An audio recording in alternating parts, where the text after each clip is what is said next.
Welcome to Film at 50, a podcast that celebrates semi-centennials in the world of cinema. I'm your host, Brian Rowe, and I'm very excited to welcome Harrison Blackman back to the podcast today to talk about a big one, THX 1138, the feature directorial debut by George Lucas, released 50 years ago in March of 1971. How are we doing, Harrison? Doing pretty good. Yeah. Thank you so much for being here to talk about George Lucas and his very first movie. I had never seen this movie before since I watched it a couple nights ago. Had you seen this movie before? Neither had I. Okay. And I think the closest I'd ever heard of it was from the THX sound company. Lucas, my introduction to THX was as a kid going to the movies and seeing the big THX. Yeah. What was that? What would that be, like 20, 25 seconds before a movie would start? And it always get me in the mood, like especially for like a big summer blockbuster. When I'd see that THX, I'd be like, oh, here we go.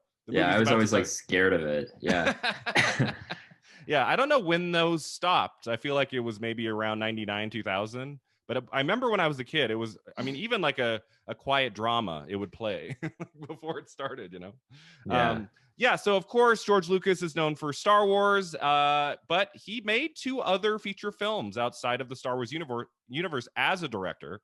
And that, of course, those were American Graffiti, his 1973 film, which actually earned him an Oscar nomination for Best Director, which I just looked up the other day. Didn't remember that. And then, of course, his first feature film, THX 1138, which came out in 71. So I thought to start today, Harrison, since you've been on the podcast before, I wanted to ask you, we haven't talked about a genre film yet.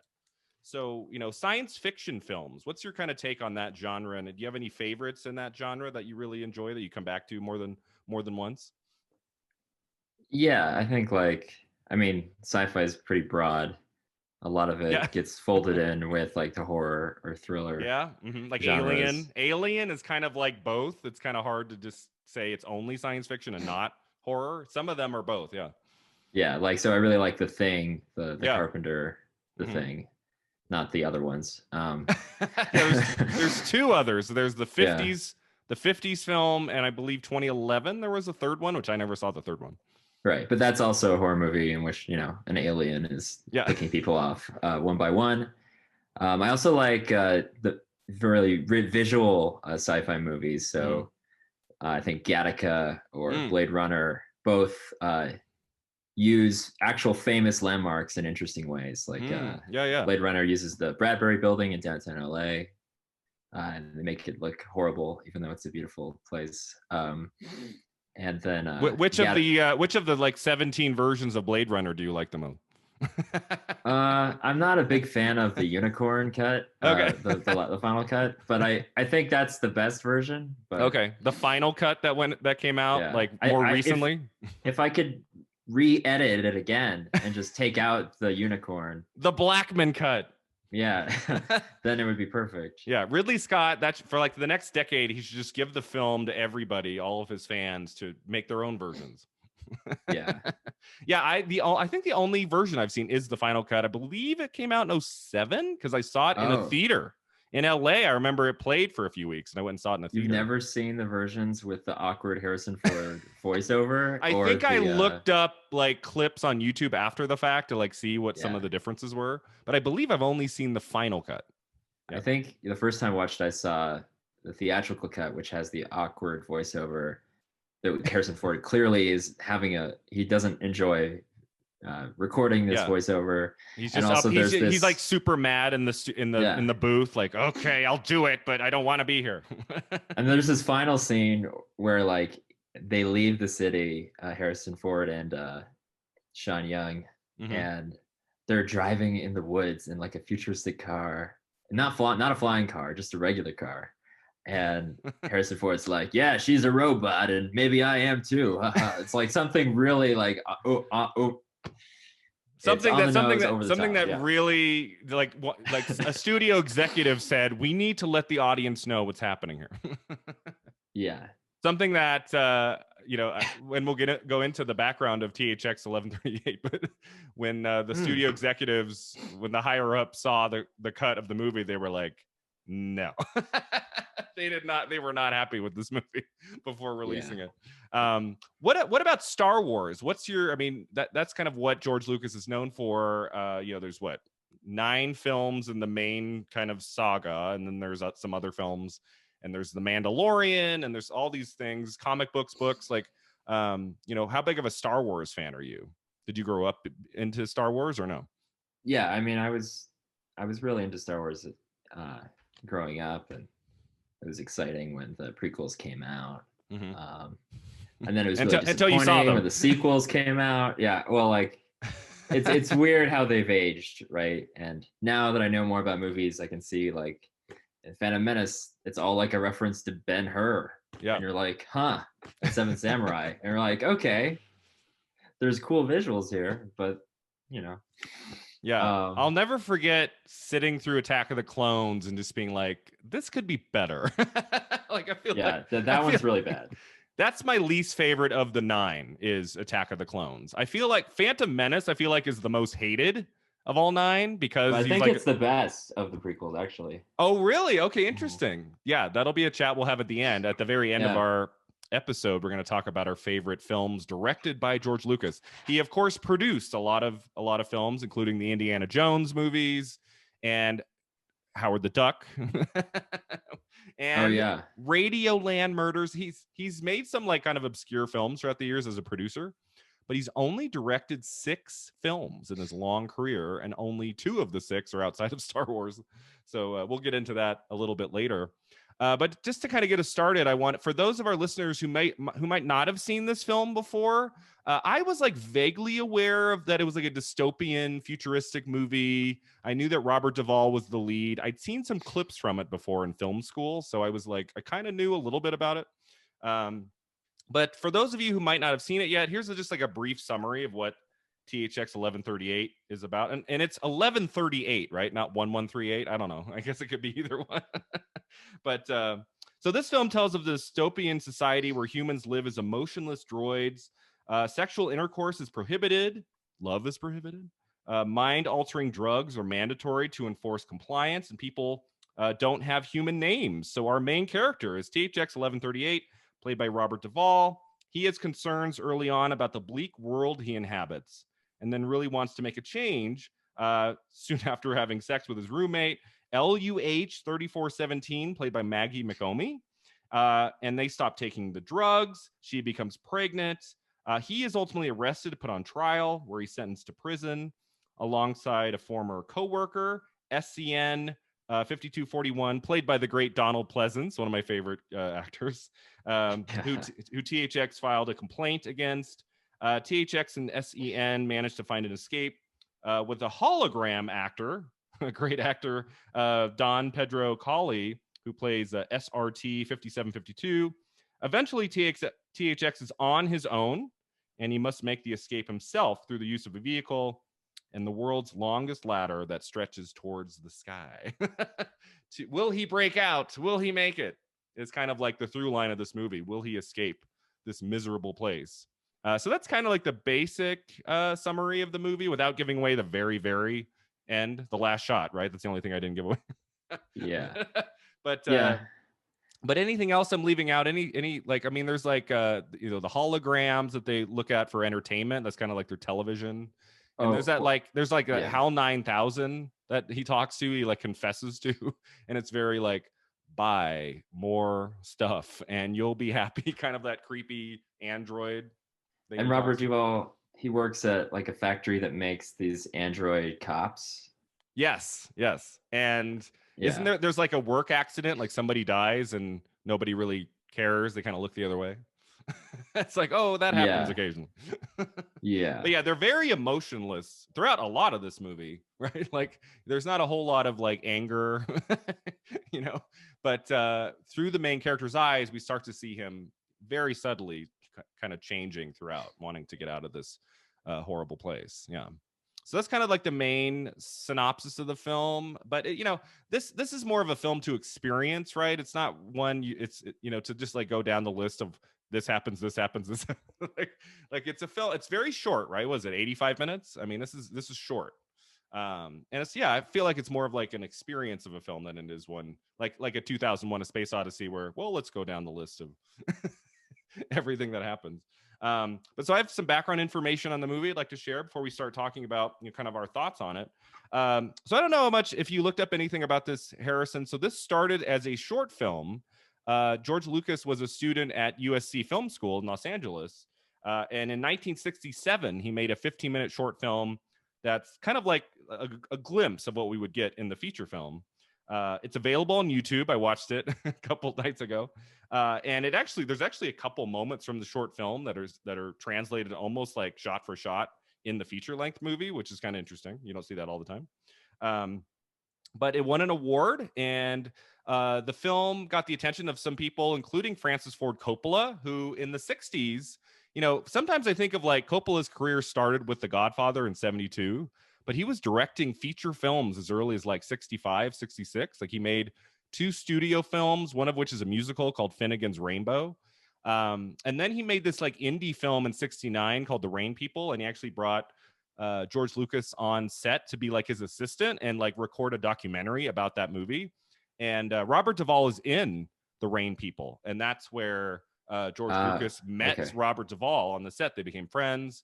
And while they were working on The Rain People, Francis Ford Coppola could not afford to pay George Lucas anything. So his payment was, do this job for me, George, and I will get funding for your first feature film. Let's make THX as a feature. And so soon after The Rain People ended, like he got the money. And before the end of 69, he was in production on THX 1138, the feature film. And it was the first film in a planned 7-picture slate by Coppola's production company, American Zoetrope. But the executives at Warner Brothers, like originally they're like, okay, yeah, we'll do like 7 low-budget films for you, Francis. And then they didn't like THX 1138, and they just like did away with the 7-picture slate. They were like, no more, we're good. There might have been one more that they had like gone into production before they canceled the, you know, I mean, that would have taken what 3 or 4 years to make all 7, but THX brought that deal down, Harrison. They were like, we're done. Well, yeah. Yeah. So that's a little background info on like how the movie came to be made. You know, what's interesting about it is it wasn't George Lucas's like initial. The idea of the movie did not come from George. It came from like his roommates at the time had like written an outline. Walter Murch, the great like sound designer and editor, he was a part of this movie and kind of started the process of the short film, like thinking of the ideas that the movie could be about. So yeah, this was like a long project, and then he spent a year editing the movie. Like he was like in with THX 1138 from like 67 to 71. So this was like a big chunk of his early career. He was only 25 years old when he directed the film, the feature film. So that means he made the short when he was like 21. So yeah, he got to start pretty earlier than even I think Francis Ford Coppola. So let's see. So the budget was 770. It's actually the budget of the movie was $777,000. 777. Like it's all sevens, like all the way down. I think 77 cents. It would have been better if it was, 1138. Yeah, why I'm like should have been like 1.1 million. Yeah, should have been. But that's kind of odd. I don't think you see that very often on like a budget where usually it's like 750,000 would make more sense to me, but okay. Right. The film was shot in mostly San Francisco. George Lucas said, I watched the documentary this morning, he wanted to make this in Japan, but they could not figure out like how to actually shoot there and like get kind of word. I mean, this is a pretty small movie, so to get access to those locations was tough. I noticed that the Marin County Civic Center, which is the Frank Lloyd Wright building, that's also used in Gattaca, and some of those shots are from there. So okay, so Gattaca shot some in San Francisco too. In the Marin County, I think Civic Center is the building that Frank Lloyd Wright designed. Interesting. Has often cited as a futuristic building, even though it's pretty. I wonder if that director Andrew Niccol had seen THX, maybe was inspired to use that place, or if it was just coincidence. Kind of interesting. 2 science fiction films using the same space. Right. Nice. So let's see a couple other things. The sounds of the police motorcycles are the sped up sounds of women screaming in a tiled bathroom. I'm like, that's kind of random. Little makeup was used on the actors for authenticity. The actors, of course, had to have their head shaved. Now, I don't know if that's necessarily true for like all the background actors, like where they're just way, way, way in the back. They couldn't have made like little caps for them. like if somebody like is an extra on this movie for like one shot in the background, they had to shave their head. That seems I thought it did play to Robert Duvall's strengths because he is famously bald. So and Donald Pleasence as well as Blofeld. Yeah. So Donald Pleasence had played Blofeld in You Only Live Twice in let's see 67. So that would have been just right before this, just a few years before. There's in the documentary there's a shot of Maggie McComey, the female lead, crying as they shave her head. She wasn't happy. Oof. She was like she had like these beautiful like long luxurious hair, and she's like sitting there like no. And I actually looked up her filmography a few minutes ago before we started recording. This was her only major film. Like she made this film, she did a couple other little things, and then she did a couple films in like 2005 2006, and then that's it. So this was her one like kind of big movie that had like some staying power. Kind of interesting. I wonder what happened to her, because I thought she was really solid in this. So let's see. The final shot is a practical one, Harrison. Took 5 attempts. That final glorious shot, which you mean the end credit thing? Yeah, the end credit shot. The climbing, No, not that. Yeah. The end credit shot, the final thing we see was a practical, which I was surprised. I mean, I guess 71, of course, it would have to be practical. But boy, what a gorgeous shot. And the fact that they got that in camera, it's pretty amazing. So as I said, Lucas edited the film for about a year.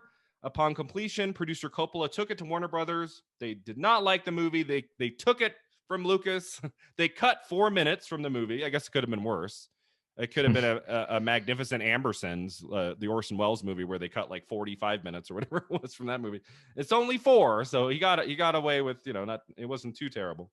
Of course, the film was a commercial flop upon release. It earned about $2.4 million. I mean, that's not horrible if the budget's only like $770,000. Yeah, that's a win. Which is, it's not for 71. That's not horrible, but it's still kind of a flop. I mean, 2 million is not a whole lot. So yeah, Star Wars would do a little better. What did Star Wars make? 2 million in its first like 10 minutes? Yeah, this one had fewer action figure merchandising, so. Yeah. I think the title probably played a part in that, right? Like who's like on a Friday night in early 71, like, oh, let's go see that new film, THX 1138.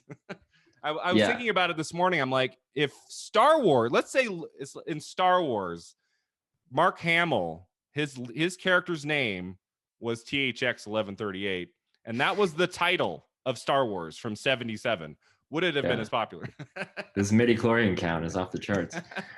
Okay. Well, I have a question before you keep going. I think so. I watched the version on HBO Max. Yes. And I think that is like a one that Lucas must have edited with. I think that's the last thing I'm going to talk about in the background information. Yep. The animations, I was like, that's not 1971 CGI. So there are shots in this where you're like, wow, that looks good for 71. And that's not the case. Yeah. So let's see. So yeah, that's a perfect segue to my last little piece of background info. So this film came and went in 71. I do believe, I was thinking about it. Like, I feel like the failure of this movie led us and Lucas to Star Wars. Like, I think if this film had been a big hit, I think he would have made Star Wars, but I feel like the trajectory would have been a little different.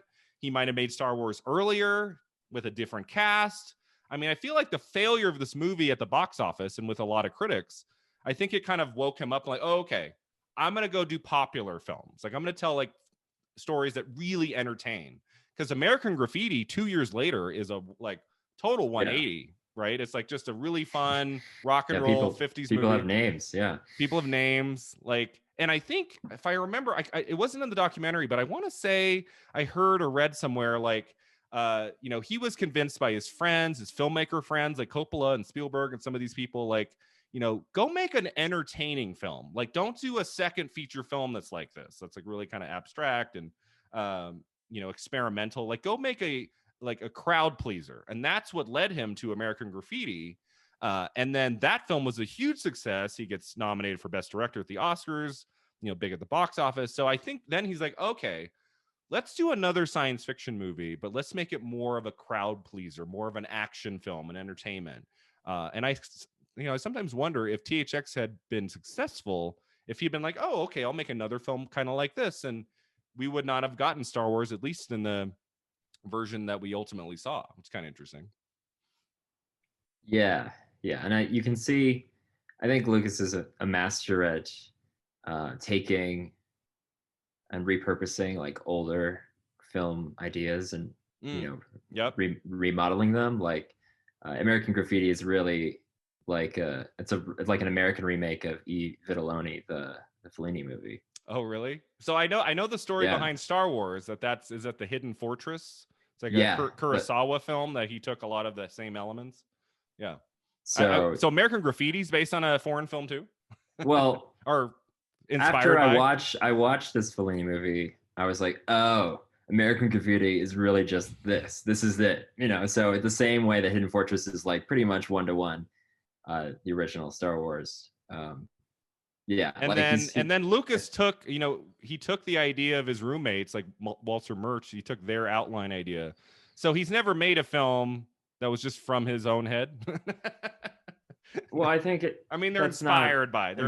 Yeah. It's like if you think about Indiana Jones, and he was involved with that. Like all it is. That was his idea, I believe. That was like his. I think he had seen a lot of serials as a kid, like serial cliffhanger kind of shows and films, but that was more Lucas than Spielberg. Like Lucas brought the idea of Indiana Jones to Spielberg when Spielberg was thinking about maybe doing a James Bond movie.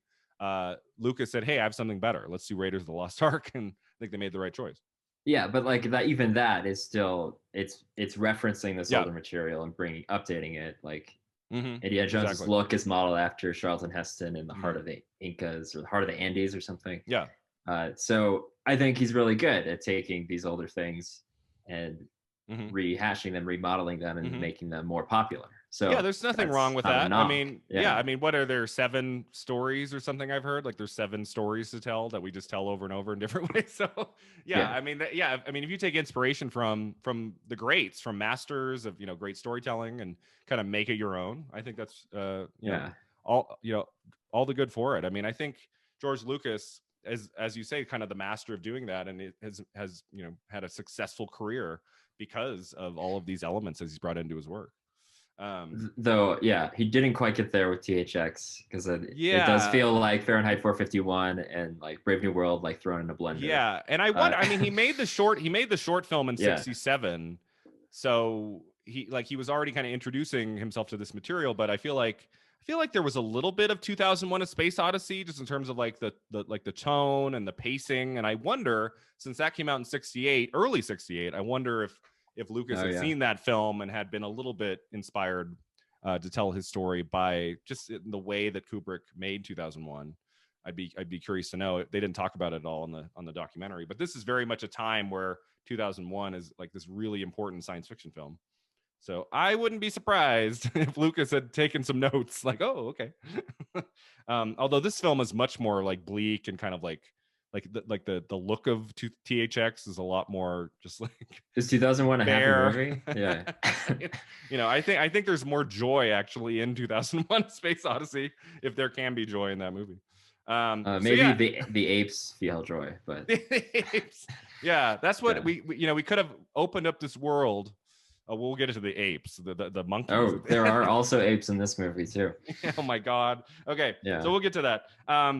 So 71, the film comes out. It's an 81-minute film, very short. That version has never been released to home video. You had to have seen that in the theater in 71.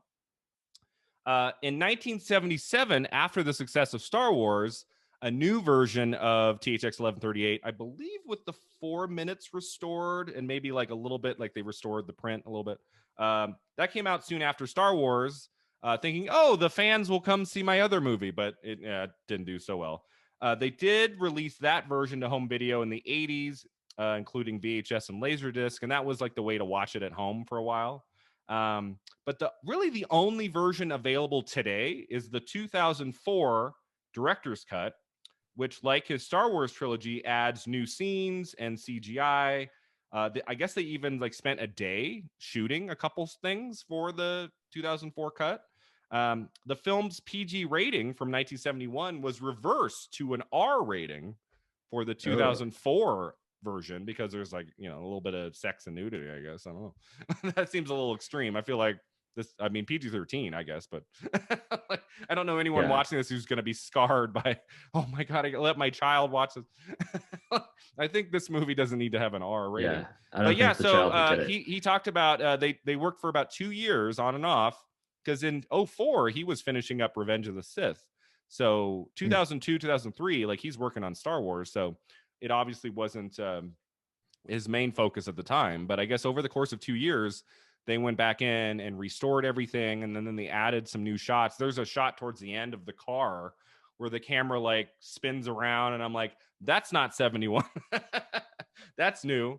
And for the most part, I was actually okay with the new additions. Like I guess it kind of takes you out for a sec, because you're like, if you really know film history, you're like, wait, that can't be special effects from right. There were no banthas walking around suddenly in this version. The only thing that's awful is the monkeys at the end. That looked terrible. That was like 2004 digital effects. It looks like 97. I'm like, they needed to spend another month on that. Like that was, I guess, I didn't mind it as much as like, having more random aliens just thrown in, or like, because I mean, there's like McClunky or something. There's long. I mean, it could have been worse, right? I mean, there's long stretches of this movie where it's just like him in a big white room. I mean, he could have like put in some creatures walking in the background. Like, gosh, this scene goes on for about 12 minutes, and he's just sitting there. Like, maybe like let's just put some creatures. Like, he could have gone overboard, and I'm happy he didn't. But this takes really us into flora and fauna. But this takes us to this question, Harrison, and is it okay for a director to update his movie decades later, but then not allow people to see the original version?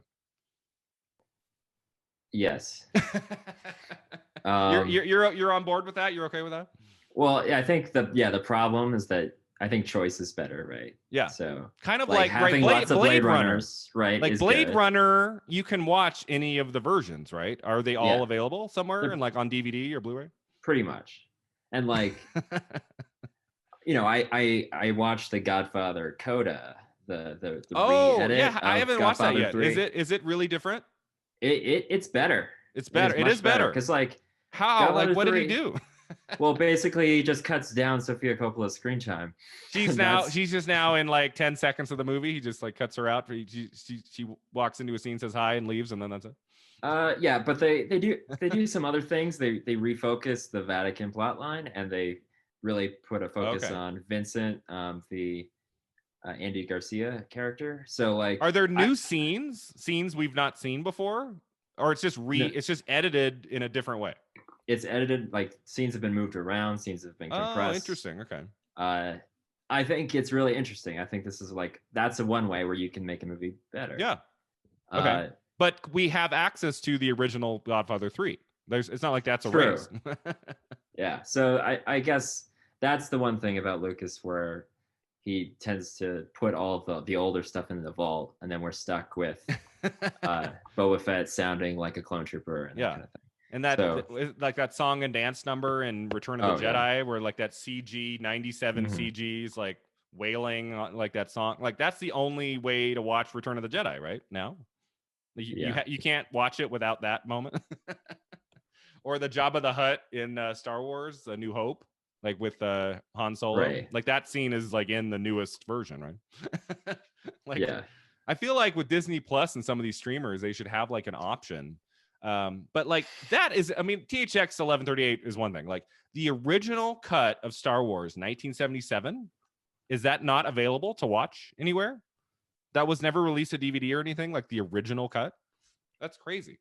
I mean, that's a really important film. And for that original cut from 77 not to be accessible outside of what, going online and finding like a bootleg or something.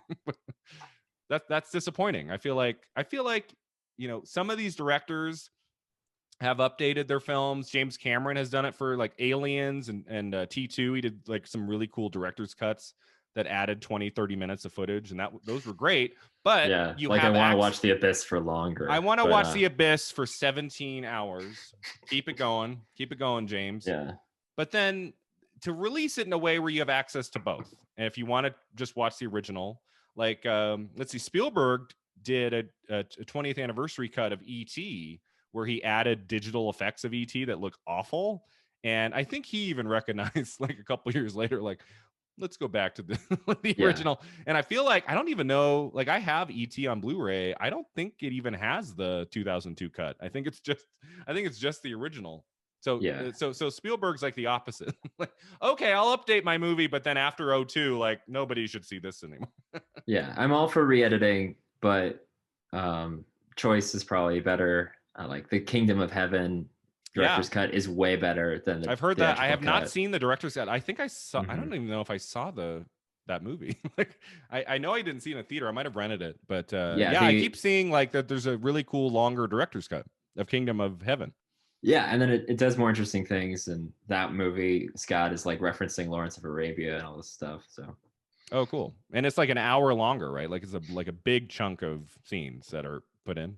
Yeah, because like the reason the characters were not developed in the theatrical cut is because they cut all those scenes. So. Oh, well, there you go. Anyway. Ridley Scott in 2005 didn't have enough clout to like. I guess it just would have been too long for a theatrical release. I guess that makes sense. That was the problem. Yeah. But well, George Lucas got to get his 4 minutes back. I didn't look up to see what were the 4 minutes that were cut from the 71 release, but because there were stretches of this movie. I don't know about you, Harrison, where I was like, okay, we can move on to the next scene. Although I did like a lot of this. What did we think of THX 1138, Harrison? What was your take on this? Neither one of us, as we said, had seen this before. So what did we think of this one? I think visually it's very interesting. Mm-hmm. I think the silver stormtrooper cops, or whatever you want to call them. They're my favorite things in the movie are the droid like cops. Those are great. Yeah, and like there's the weird satire because like the security officials they're chasing down Robert Duvall, but they have to go within their budget, and if they go over the credit budget, then they have to let him go. And I think that's great. Yeah.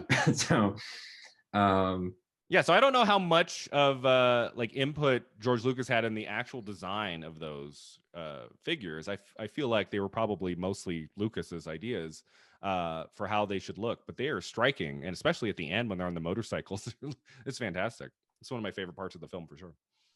Yeah, and like you could see Lucas's love for cars with the race cars.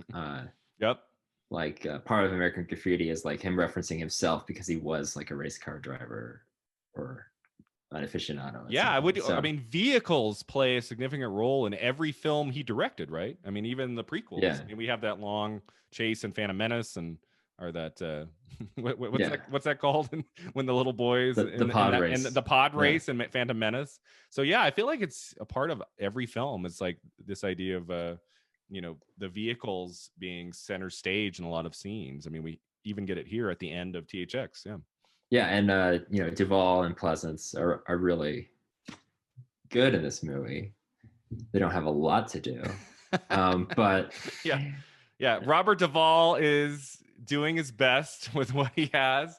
He's such kind of like a blank for a lot of this movie that I wondered if there was someone with a little bit more personality in the lead role, but it's hard, right? Because it wouldn't make sense to have like a Jack Nicholson there kind of hamming it up, because that wouldn't make sense. He's supposed to be kind of like this kind of still character. So I guess Robert Duvall makes sense in that lead role.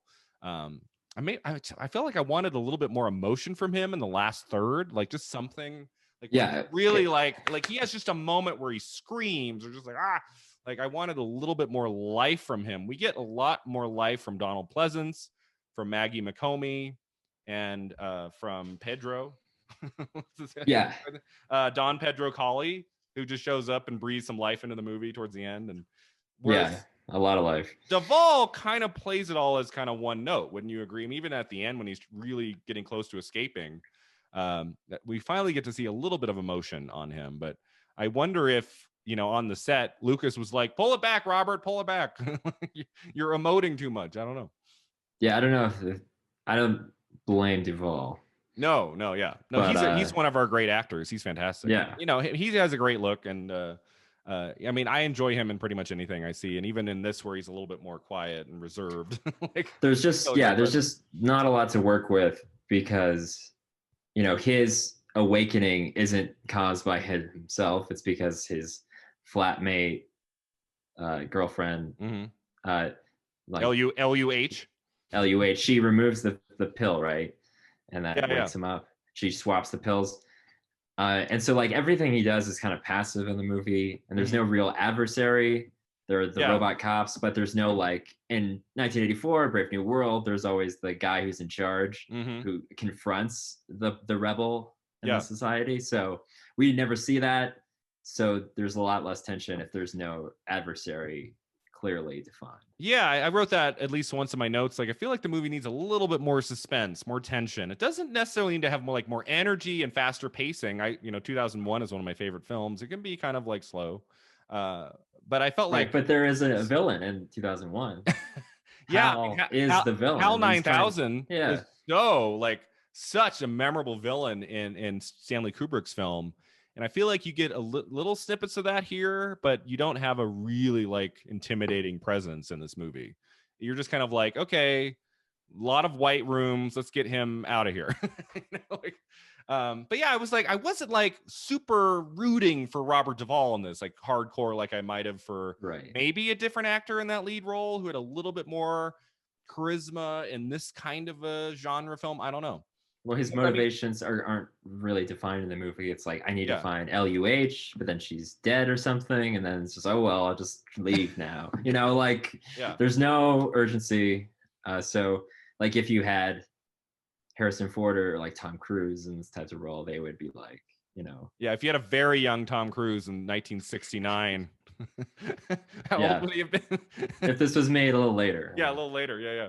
Harrison Ford was his first film, I believe, was 1970. So you could have found him earlier, George, because Harrison Ford is in American Graffiti, just a small part. And then, of course, Star Wars, which I believe the story is George Lucas was not actively thinking about Harrison Ford for Star Wars, but he brought Harrison Ford in to read with other actors, in auditions. And everyone around George Lucas was yeah, this might be Han Solo. It was one of those, same thing with Indiana Jones, where Spielberg's well, I don't want to use Han Solo. Let's get someone else. Let's get Tom Selleck. Oh, fell through. All right, I guess we'll go with Harrison Ford, and it's perfect casting. I can't imagine anyone else in that role. We could have had Harrison in this first one. George, what happened? We didn't know him yet. He wasn't a really known actor yet. But yeah, I mean, I think this is a film I admire more than I really liked. I mean, at 85 minutes, it felt kind of long, and that's really short for a movie. So I'm wow. I mean, if this had been 2 hours, 15 minutes, I mean, this would have been a slog. It would have been too much. So I think the length is good in this one. I there are ways if the script had been written differently, another act would have been interesting if he was actually going for something, if he had a goal, besides leaving, besides getting out of there. Yeah. But in terms of ideas in this film, themes, what was your kind of take on that, Harrison? Kind of what themes George Lucas trying to kind of dealing with in this movie? What's he trying to express? What did you think of that?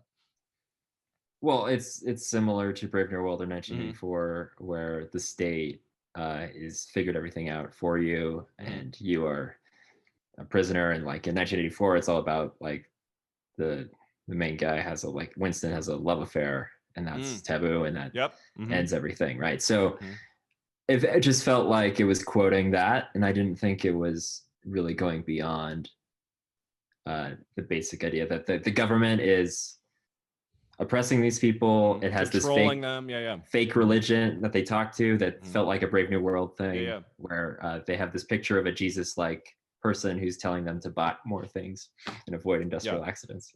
So here's the quote. I wrote it down. It says, Buy more and be happy.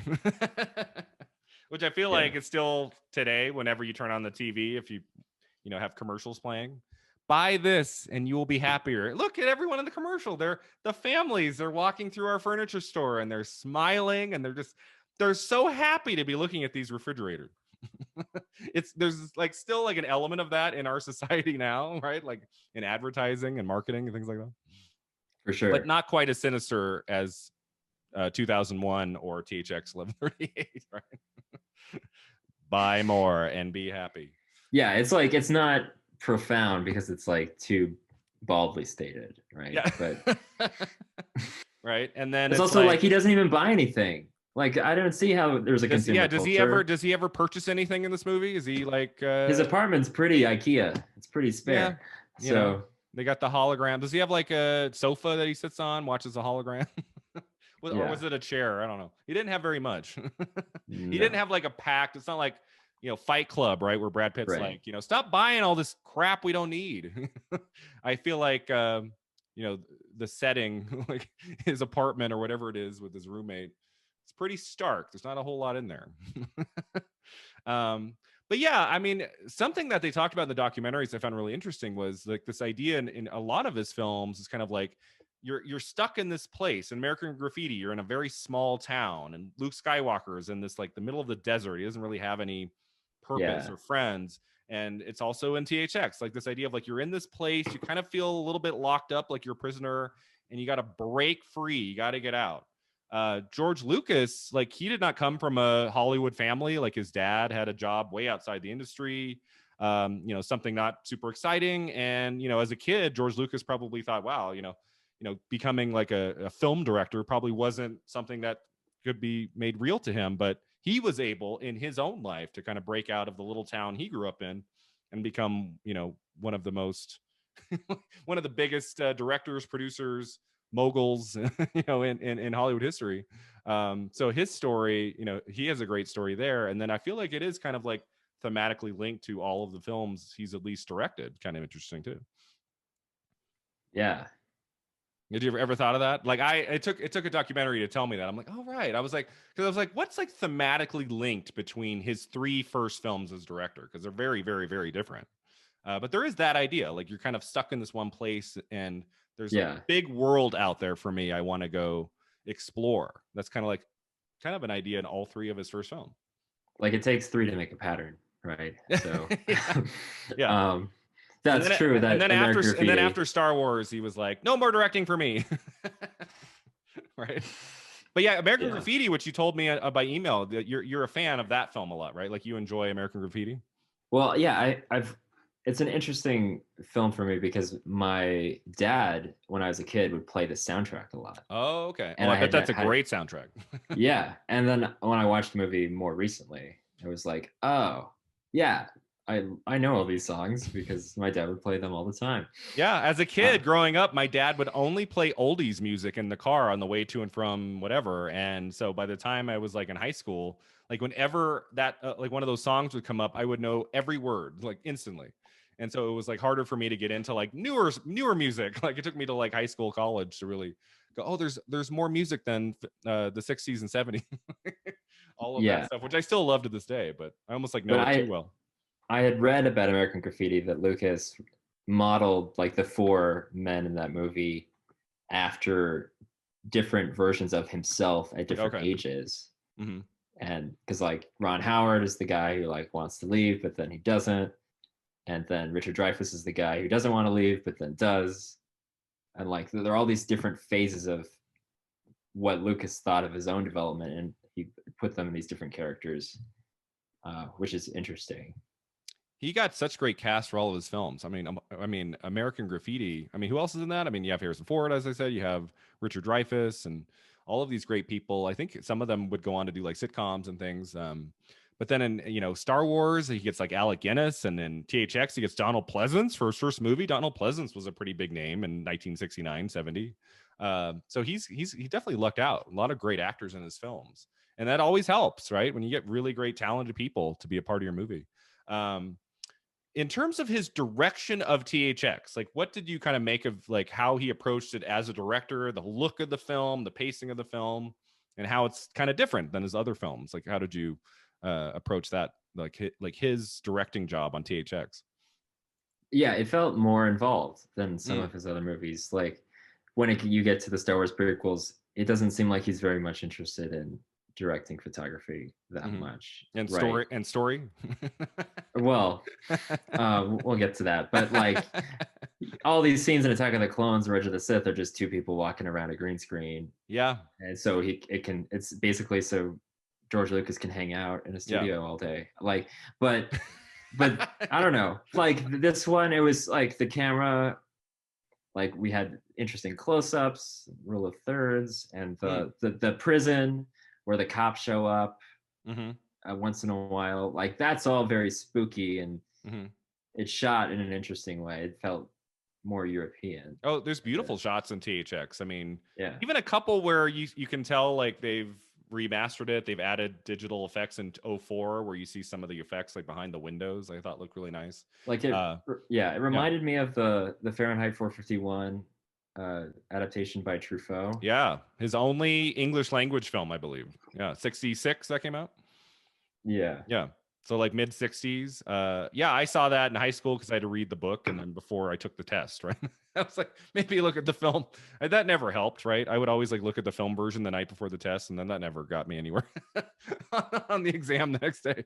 But yeah, I really like that too. And there was a newer version made with Michael B. Jordan on HBO a couple years ago. That one's a mess. Yeah. Which was so disappointing. It had a great cast, and I was like, what happened here? I like that one because it's so funny. It was so bad. Yeah, the better film is the one by Truffaut. But yeah, it's definitely 2001: A Space Odyssey and Fahrenheit taking some of these ideas and some of the visual style of. I would agree with Truffaut's film has kind of a similar look to it, although the Truffaut film is obviously it's more open, you get more outside. Whereas in THX, I think something that really hurts it is just so after an hour, you're just like, get me out of here. Like it's just like all these big white rooms of nothing to look at besides bald Robert Duvall. And you're like, okay. But looking at like what Lucas was like creating the future world. Yeah. All the white rooms, the escalators. They had that Frank Lloyd Wright building in one shot at least. Then there's the parking garages and the tunnels. Like, I think a lot of other sci-fi movies have adopted those. Like, this is the future. The future is escalators, and like he went the other way. I thought he directed. I thought oddly enough, George Lucas directed sex scenes fairly well. I thought like the way they were shot were kind of unique in a way I'd never really seen. Better than there were two of them, right? Anakin and Padme flirting for sure. Than him stroking her arm or whatever, talking about sand. Or the pear. Yeah. Floating pear. Yeah. I was like, I mean, when you think of George Lucas, you do not think of sexuality in film. Like that is like something he doesn't really approach at all. And to see this, like it's like their naked bodies and the way he kind of, the romantic way he kind of moves the camera around them. I was like, oh, that's kind of interesting, 25-year-old George. Like, go for it. So I actually like those two bits in the film. I thought those had some power. That really wide shot of him in that room where the droids come in and they start hitting him with the sticks. Yeah, that was a great shot. As I said before, the shot of them on the motorcycles coming after him, really striking. Like there's like images in this film I will remember for a long time. Like there's some stylistic choices in this that were really fantastic. I don't know how much of that was George Lucas or maybe his DP like working together, but there's some great visual shots in this for sure. Yeah, and I think that's probably what THX is known more for. Yeah. And I think the approach he took to this film as a director would not have been the right approach to American Graffiti or Star Wars. I would like to see Star Wars, the same story told in the way that THX is plays out on film. Like I would like to see that version of Star Wars if he had approached Star Wars with the same aesthetic of like, I'm going to do this like THX. I don't think it would have been quite, I don't know what that movie would have been. Just hanging out with Vader and his so I wondered about, there was that, at least in the HBO Max director's cut version, they have the little clip of Buck Rogers right Oh, before. right. Yeah, I made a note of that, and I put why. And it's, Buck Rogers is definitely an influence on Lucas, and he wanted to do Buck Rogers before he did Star Wars, right? So, okay. And Star Wars kind of became that like way of expressing that thing that he liked. So I don't know if he added this bit in later, this clip of Buck Rogers. Probably. Oh, maybe that was not a part of the 71 version, but he That's like kind of like paid it tribute later, because that was odd. So we get the Warner Brothers logo, and then we get like an old logo, and then we get the Buck Rogers. I mean, that's at least 45 seconds, a minute. I mean, it's not like it's just a quick little, I mean, it's like almost a minute, maybe longer. But and we go into the opening credits of the movie, and it's like, okay. It signals that Lucas is like, what if Big Buck Rogers stuff was real, but actually it would be more like this. It would be oppressive. Oh, okay. Yeah. Interesting. Yeah. That's a good take on it. I wasn't quite sure what to make of that opening about Buck Rogers. And then we get like the opening credits a little bit in the Star Wars crawl style. I'm like, there's not a whole lot of films that I see where the opening credits are that like crawl style like that. So does American Graffiti open like that? Like, I feel like that's no, it opens with the Mel's Diner, and like, okay, there's not a long crawl of the cast. No, I think it's just shots of cars and stuff. Yeah, I believe the story behind Star Wars, that opening crawl, George Lucas screened the film for all his filmmaker friends, and Brian De Palma, the great director of Carrie and Scarface, he said, I don't understand what's happening at the opening of this movie.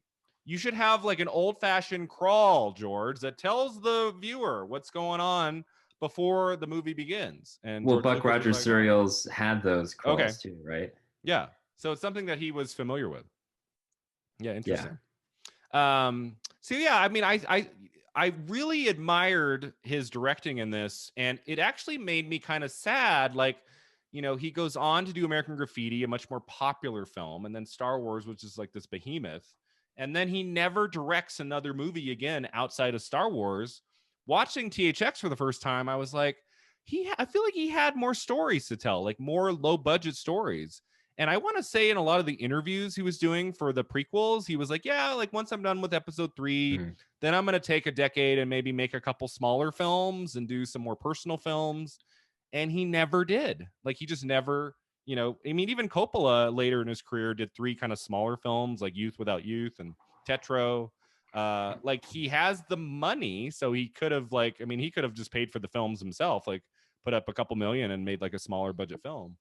But yeah, I mean, I was watching THX, like, I wish we had a couple more films that he directed that were outside of Star Wars that he could have given us. I feel like he maybe had a little bit more to say. He had more, he had more style than we give him credit for. So I don't know. Kind of disappointing that he didn't make more films as director. I don't know about you. Yeah, but his legacy is intact. Gigantic, and all his collaborations with Spielberg, I mean, yep. Are really important. It might have been a thing where, I mean, first off, I don't think the story is right. He didn't really love directing that much. He liked producing. He liked working behind the scenes more, but like in like visual effects and like working with actors. I believe George Lucas is not known for being the best like actors director. What did he say on the Star Wars set? Like, what are the 2 things he would say? Faster and more intense. Right. So, I mean, the fact that he did not direct Empire Strikes Back and Return of the Jedi, I think, is very telling, that he wanted to take a back seat to the producer's chair and let, 2 of these other guys, kind of bring their visions to his world. And I bet he hit a point where he was like, well, what am I going to do after 20 plus years of Star Wars, 30 years of Star Wars? I'm going to go make some other kind of movie. What if it's a huge failure? What if it's just, slap in the face? Like, what is my last movie going to be that I direct some piece of crap that people don't even like and want me to do another Star Wars? So I think there probably was some thinking there of like, well, my legacy is intact forever with Star Wars, like maybe just keep it at that. I don't know. I could kind of, it makes sense either way.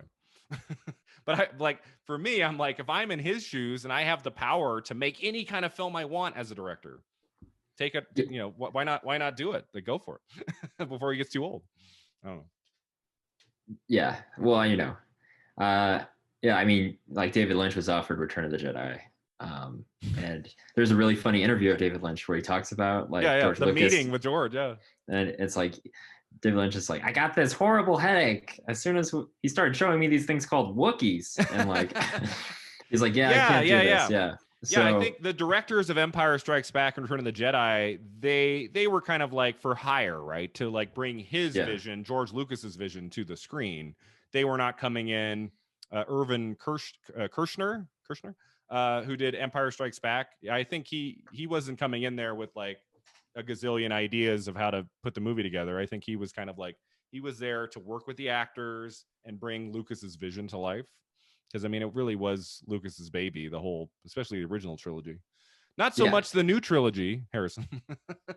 I don't think Lucas is a big fan of where they took it in the new 3 films. I think he actually gave them like outlines for what episodes 7 through 9 should be, and they were like, "Okay, thanks, George.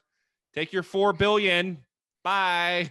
Yeah, we're gonna do our own thing, and he was obviously hurt by that. I think there's an interview with him saying he was like kind of hurt, like that they just did away with his outlines. But you know, it's a business, and they wanted to go a different direction, and you know, they made their money back, so it is what it is.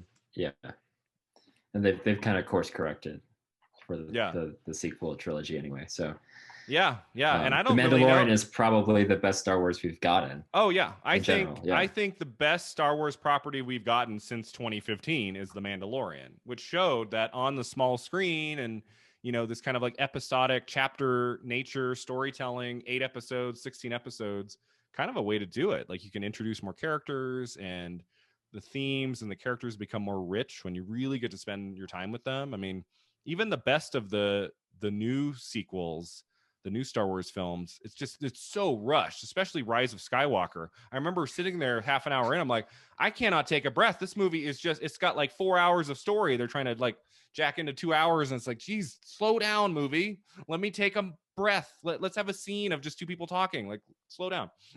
The complete opposite of THX, right? Yeah. It could have used a lot more Senate scenes. Not that. The Rise of Skywalker. Yeah. I wanted like some moments of the new trilogy, I was like, slow down. And then a lot of the prequels, I'm like, pick it up. So I'm still trying to find that balance. THX could have been picked up, you know, picking up the pace a little bit, but this is a different kind of film, and he's kind of finding his voice as a filmmaker. This is the very, very beginning. You know, nobody would know working on this movie, and this movie kind of coming and going, making $2 million at the box office. I don't think anyone could have predicted that in a few short years he would be making the biggest movie of all time up until that time in 77 with Star Wars. What about performances? We talked about them, you know, to some degree. Robert Duvall.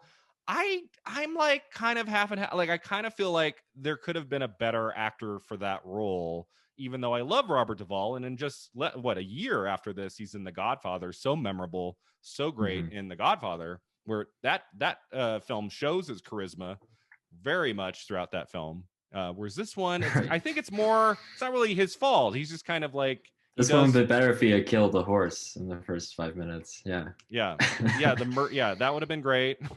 In the bed. I mean, I don't think it's his fault. He's just like, he's doing what he needs to do. But I felt like, especially in the last half hour, I wanted a little bit more emotion from him, a little bit more passion. But instead, we got monkeys. We get monkeys. We got cars. Yeah, there's one. I mean, a couple of the shots they look okay. There's the first shot of the monkeys.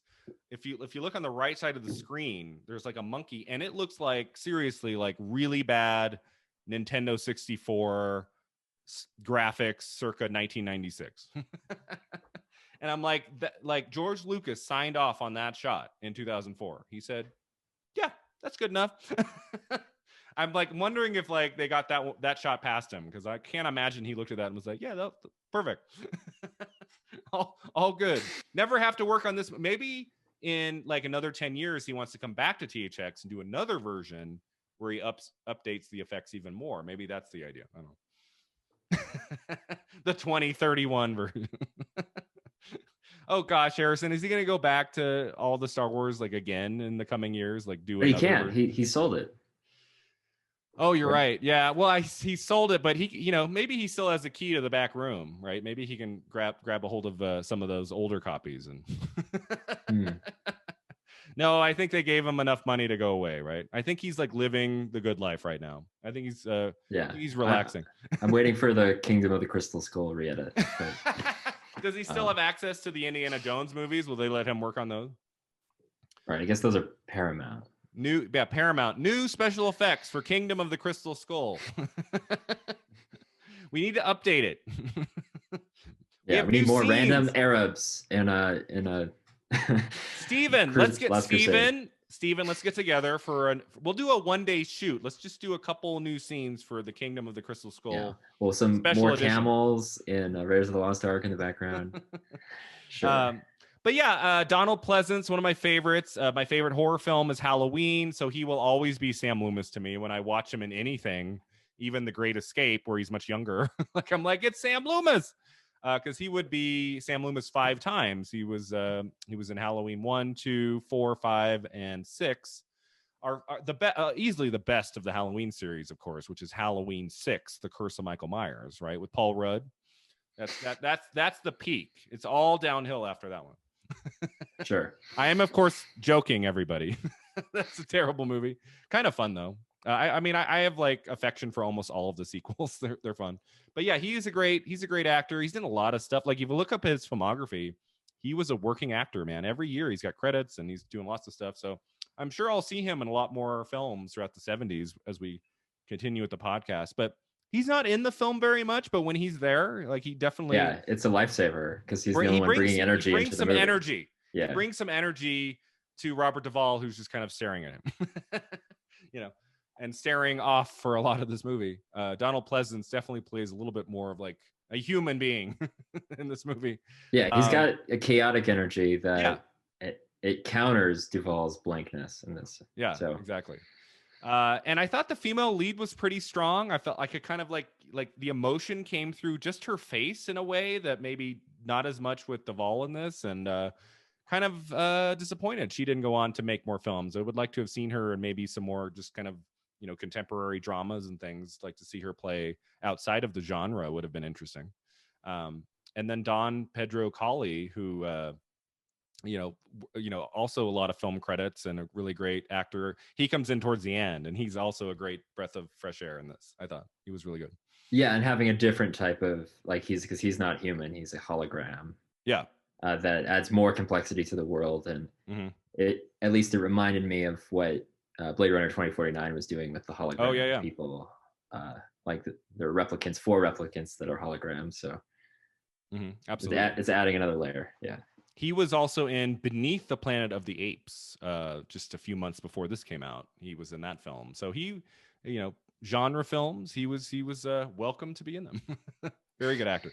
Anyone else in the movie? We got the droids. I don't know who's playing the droids, but how much is it? 100% humans in those? Is I don't think any of that was puppets, right? That was real people in those suits with the mask on. But they look fantastic. So whoever was played those droids, great work. Oscar consideration. They were fantastic. Let's see. And then any other scenes we haven't talked about that we wanted to bring up? Was there anything else that we let's see. Well, I thought the scene where they escape the prison and they're in that big crowded hallway. Oh, right. We haven't talked about that scene. What do we think of that moment where we're just stuck in these big rooms with just a few select characters?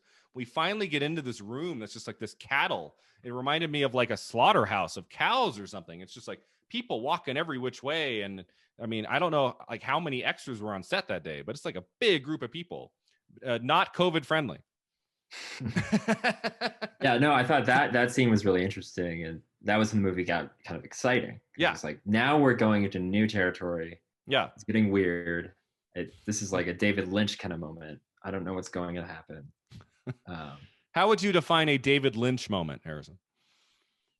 People repeating strange phrases and it's just strobe lights. But it definitely had oh wait, what's happening now? Same with at the beginning of the prison sequence, it's all blank and then he meets up with LUH somehow, but it doesn't make any sense how they're together if they're in prison. Or there's a courtroom scene where they have this fast-paced version of our law. So it's like Yeah. showing like the old societal things exist, but they're kind of meaningless. Yeah. Yeah. So that scene had great energy. Was I mean, it's brief, right? It's just a minute or two, but really, like, it wakes you up. Like, okay, something is happening. He is going to get out of here. Like, he's going to try to find a way out. So yeah, I like that scene a lot too. That shot of like the fetus, which I won't give away, like the surprise there, but that was like a kind of a chilling shot of like, oh, okay, George, you're going into some dark, really dark territory here. But I thought that was kind of an intriguing moment in the film. And yeah, just the very end where he's kind of climbing and the droids are right underneath him, like trying to catch up, and he will not stop until he gets out. I thought like the action at the end, him running, like where he's like running through that parking lot and the camera's kind of handheld. That's the part that's very close to the short film he made in 67. Like almost like shot for shot of how the 67 short was filmed. It's kind of replicated in the features. So that was kind of cool too. Yeah, and like the car stuff has worked for me. Yeah. But one odd thing about the car sequence was that when it kind of first starts, we get that glorious 2004 shot of like the camera whipping around the car, and you see and you're like, okay, this is clearly a newer visual effect. But then the rest of the chase is just all 71 footage. So I'm like, so why update that moment and then have the rest of it just play out like it did in the original movie? They just ran out of time. Kind of. Maybe he really liked the Speed Racer movie. Okay. He was like, I guess I could update the visual effects for the rest of this sequence, but no, we'll just do that first shot and then that'll be it. Just to get you into it, I guess. I don't know. But yeah, even in the late 69 footage of like the car going and the motorcycles coming after him, and there's like some kind of weird, like kind of Dutch angle, like of him like driving the car, and you could tell he's really driving or the car's moving, and that looked really great too. So I was a fan of that scene. I was just happy to get out of the white room. I'm like, okay, here we go. But yeah, the last question I have about the movie, which I ask of each guest, looking at this film through a 2021 lens, like if this movie were made today, either by George Lucas or by somebody else who maybe wanted to take these elements and make it a more contemporary, more modern film, like what do you think would be different about this movie if someone were to make it today? I think this is a hard movie to make. And that's indicative by the fact that, there aren't that many, like there are several attempts at adaptations of like 1984, Brave New World, but none of them are very good, right? And in Fahrenheit 451, the remake was not very good either. So these are very difficult. The dystopian sci-fi, it's like, unless you have a Philip K. Dick plot line, which is like ready, tailor-made for a movie, these kind of abstract ideas about freedom and love and I think it would have to be done still on a fairly low budget. I think if you were to take this material and turn it into like $100 million movie, I mean, maybe Villeneuve, the the director of Blade Runner 2049 and the upcoming Dune, maybe he could do something with this. It would be really visually striking and something a little bit newer. But I don't know. I feel like if you were to update this, I mean, I think the film that I would like it to be closest to is my favorite science fiction film of the last 10 years, and that's Ex Machina by Alice Garland. Have you seen that movie? That's an incredible film. Very quiet, thought-provoking science fiction movie that I still think about to this day. Such a fascinating film. Great ensemble cast in that. Great actors in that. I feel like something similar to that. Yeah. More so than like a giant $100 million movie. I don't think that would work for the story that's told in THX. I mean, I could see someone. I think the title is well known enough. I feel like someone could maybe want to approach this movie maybe after George Lucas's death or something. I'm sure he holds the rights, right? I'm sure you can't just, someone could just go remake THX. It's probably one of those things. Like same thing with I believe Robert Zemeckis. Like you can't remake Back to the Future until after he dies. like he has the rights to it until he's dead. But yeah, I think if they were to make it now, I think you would still have to keep it pretty kind of like low tech, indie, like not make it like a big blockbuster movie, because I don't think. Or it'd be better off as a miniseries, like on or FX. A miniseries. Yeah, like maybe really dig into this world and these characters, and which are really just scratched on the the surface in this 85-minute movie. Like what if we really went into 8 to 10 episodes and like really got to understand who these people are, and maybe a little bit of backstory on like how the world came to be. And it's supposed to be the 25th century, right? Isn't that, I think I read that. It's the 25th century. Yeah, that So it's wasn't like, well, abundantly clear, but yeah, they doesn't tell you much. And that's also one of the things that the higher ups at Warner Brothers were not happy about, that they were just like, there's no context, like there's no setup. Like, I need to know, like, why are we here? What's happening? That was something that did not please them. And so, yeah, I mean, it kind of a random time of year to release it, right? Like early March of 71. I don't think they really marketed it very well, and it kind of came and went. But, you know, obviously it's had lasting power for 50 years because of George Lucas's name. And not to say that this is a bad film. I actually really admired it and I enjoyed it for the most part. But it's not one of his strongest films for sure. It's kind of like a stepping stone to other things. And you know, kind of like a curiosity factor for fans of Star Wars and George Lucas. It's kind of one of those films, if you're a fan of his, you have to go check it out. Just see how he got his start, you know. For sure. All right, so that takes us to our final two segments. The first one is the Divine Double Feature. That's where we pick a more modern film, something released in like the last 20, 25 years, and kind of pair it with THX. Like this is a short film, 85 minutes. If someone were to put on a newer film that's kind of similar in genre or theme, that would kind of take us into something a little bit more contemporary, more modern. What film did you pick for that? Well, I think the Truman Show is a little old, but the idea of them leaving the bubble is pretty telegraphed. Like when I saw Robert Duvall climb out of the tunnel, I was like, oh, this is like Jim Carrey escaping the Truman Show. So, well, Harrison, this is the second time this has happened. That was my choice too. I went with the Truman Show. Okay. One of my top 10 favorite films. And yes, I was like thinking about the Truman Show often while watching THX. Obviously, like different tones and different kinds of like the way the stories play out are different, but you know, it's not as bleak in the Truman Show. There's much more humor. But yeah, the Truman Show is very kind of similar, and especially at the end, like him leaving is kind of similar to how THX ends. And you know, there's not a car chase, but there is kind of like a chase from the control room in Truman Show to stop him. Like, do not let him out. You know, so that's definitely playing a role in both films. Yeah, and they both have kind of the Plato allegory of the cave discussion of like, you know, what's outside the cave, you only see the shadows, you know, is it better out there? And I think the Truman Show is a better realized version of this story, just because Ed Harris is really intense as the God figure.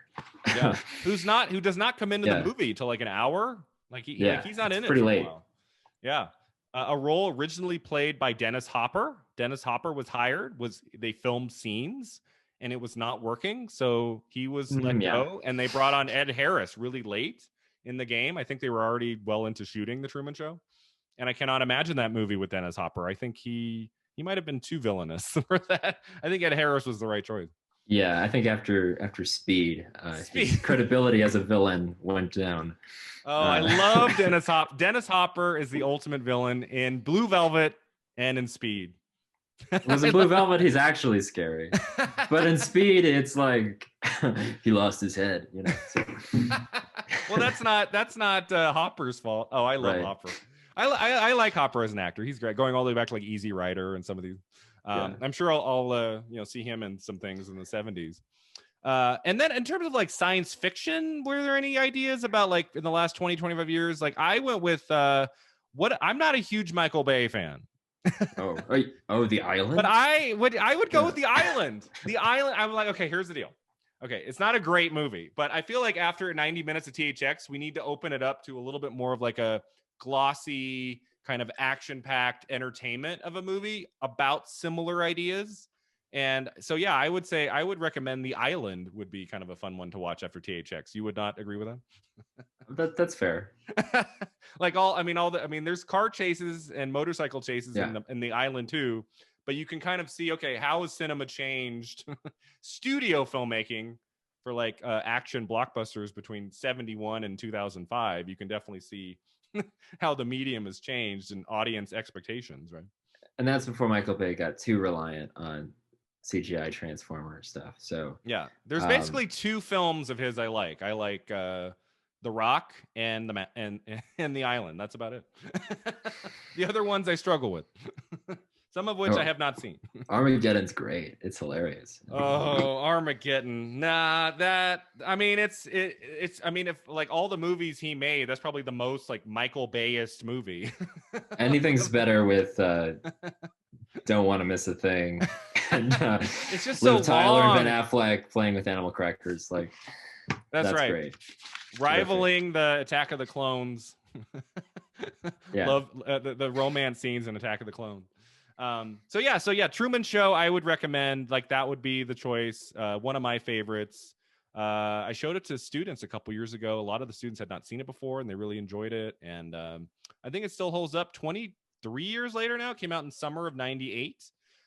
Jim Carrey, you know, maybe some better performances like in Eternal Sunshine of the Spotless Mind and Man on the Moon. But my favorite Jim Carrey film remains Truman Show. I just think that uses him in such a, you know, really creative and stunning way. I just think he was perfect for that movie. It was the right time in his career to break away from all of the comedies he was doing and do something a little bit more thought-provoking. And such a moving film. I love the ending.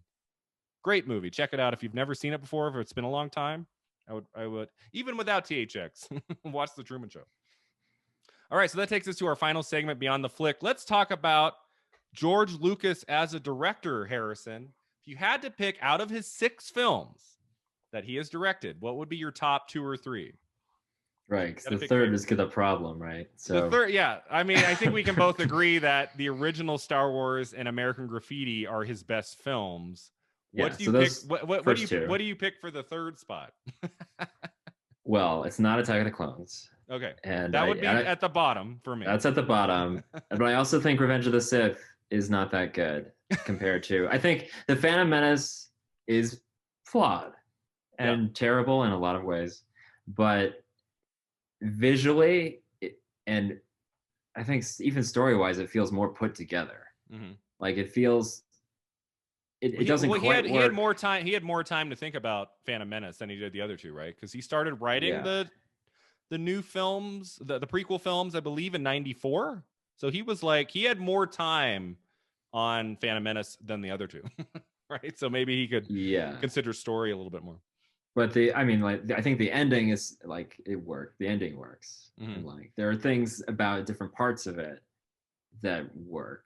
The lightsaber duel towards the end is really great in Phantom Menace. Yeah. So, and it is trying new things. It's pushing Star Wars in a different direction. And then that direction didn't really go anywhere. Like, it's super interesting. And basically like the Clone Wars animation series and the Rebels, that's all been done to like fix all the problems with the prequels, right? So,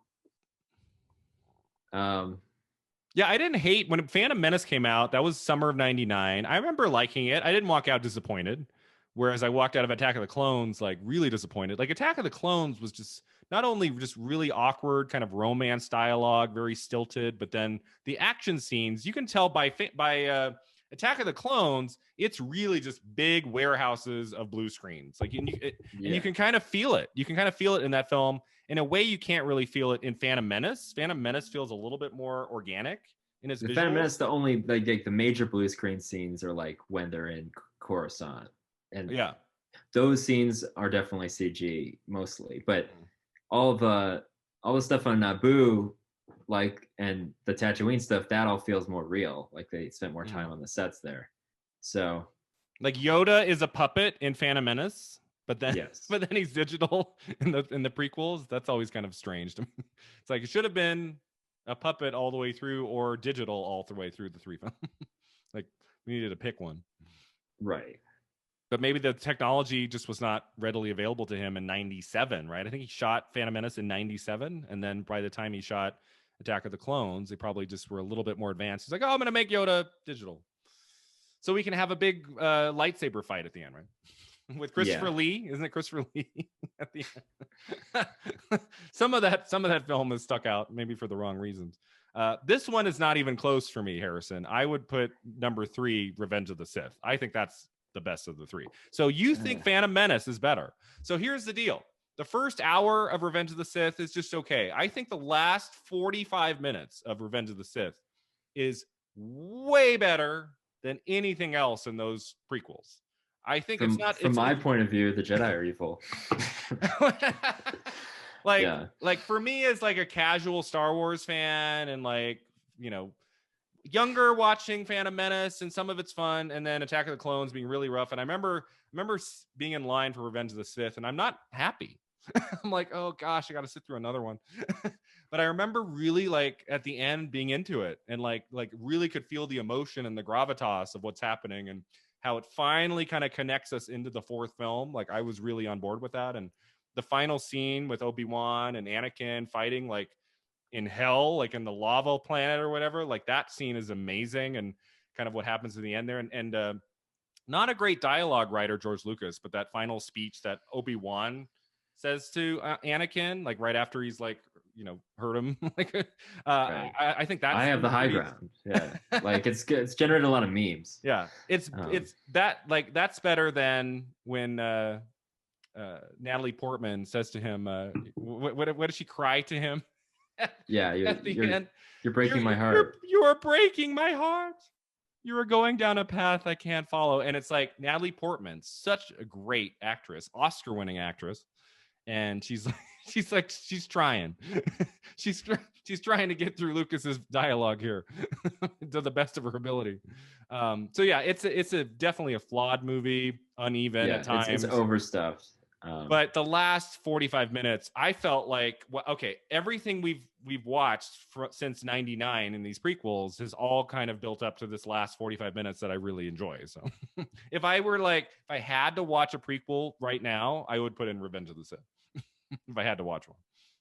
So that would be kind of like in the middle somewhere, right above THX. So I would put that as number 3. And then number 2, would you pick Star Wars: A New Hope as number 2 or American Graffiti? Which one gets second? Which one gets first? I think Star Wars gets first. Okay. But American Graffiti is really well realized. Yes. Mm-hmm. And again, as I said before, American Graffiti shows that he had, more paint strokes as an artist. Like he could have done more films outside of science fiction. Yeah. And I'm happy that at least we have American Graffiti to kind of show what else he can do as a director. And like it probably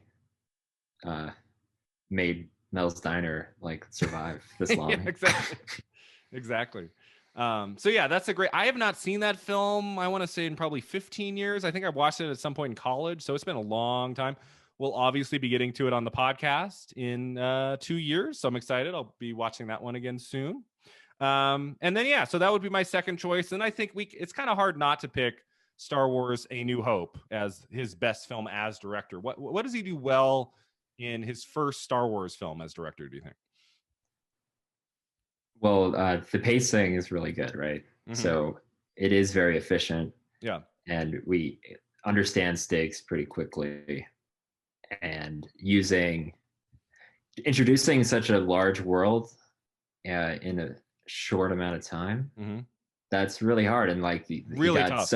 So many people to be into it. So, mm-hmm. I think by borrowing from Kurosawa and Dune and all these other things and compressing them in an efficient way that appealed to a lot of people and introduced all these ideas. Like I think no kid is unaware of a lightsaber, so that's it is definitely it's kind of incredible to think of everything. I mean, yes, he's borrowing some of these older tales in a way that's really effective, but he's also introducing so much. I mean, he's introducing a world in this movie, extremely effectively, whereas THX kind of takes its time to kind of get us into this. Like he is like off and running in Star Wars. But in a good way, not too fast. Like we really understand the motivations of the characters in that film very early on, and the mix of characters we get, both creatures and humans, just from the beginning of that film, it just you really feel like you're in the hands of someone who knows what he's doing,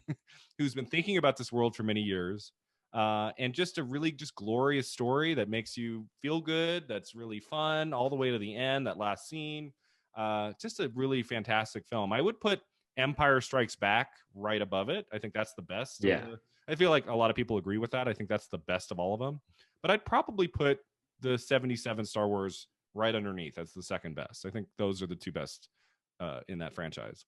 Not Solo, a Star Wars story. I like Solo. That was fun. I like that in Rogue One. But yeah, I mean, there's some of the sequels and prequels I like more than others, but I think it's hard to top the first two from 1977 and 1980. I think that's kind of like the peak in terms of the films.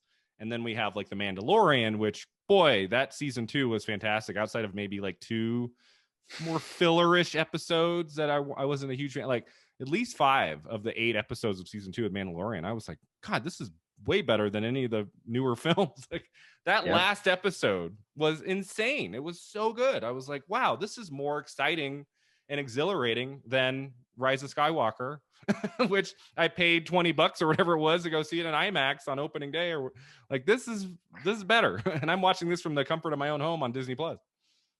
It was better. It remains to be seen if the 20 more Star Wars. Yeah. So now we have in the next next 5 years, we've got like 37 more shows and films coming. There was did you see that image like behind Kathleen Kennedy, like of all the titles and things? And it's like, yeah. That's a little bit and the Mandalorian. Remember that he had one line. Now he's got Menace, 30 episodes, 45 seasons coming to Disney Plus. I'm kind of like back and forth. Like I'm hot and cold on this idea of like just 1,000 Marvel shows, 1,000 Star Wars shows on Disney Plus. On one hand, I'm like, well, they can tell stories they wouldn't be able to tell if they were only to do one film every couple years or whatever. They could do a lot of interesting things. Like they could do different genres, different kinds of characters. Like go for it. But it's also, on the other hand, like it's going to be overkill if it's like every 2 months we're getting a new show. It's like after a couple years of that, we're going to be like, okay, slow down. But I don't know. Marvel was pumping out the films for many, many years, 2 to 3 a year, and people didn't get tired of those. And a lot of them are really great. So if the quality is there, we'll go along. If we get a couple Star Wars projects for film or TV where the quality is not there, a lot of people are going to check out. So they have to be careful with that. Yeah. No Suicide Squad situation. All right. Well, that takes us to the end here, Harrison. This was such a blast to talk to you again on Film at 50. If you haven't listened or watched our episodes yet, we've recorded 2 in the past. We talked about kind of an obscure Gene Hackman movie, I Never Sang for My Father, last October. You can check that out on the podcast. And we also talked about the new David Fincher movie, Mank, starring Gary Oldman. You can catch both of those episodes on YouTube. And so thanks so much for being here, Harrison. If you just want to end here, if you have anything to promote or where our listeners can find you online. Yeah, I'm starting a new newsletter about storytelling and design called The Sonian.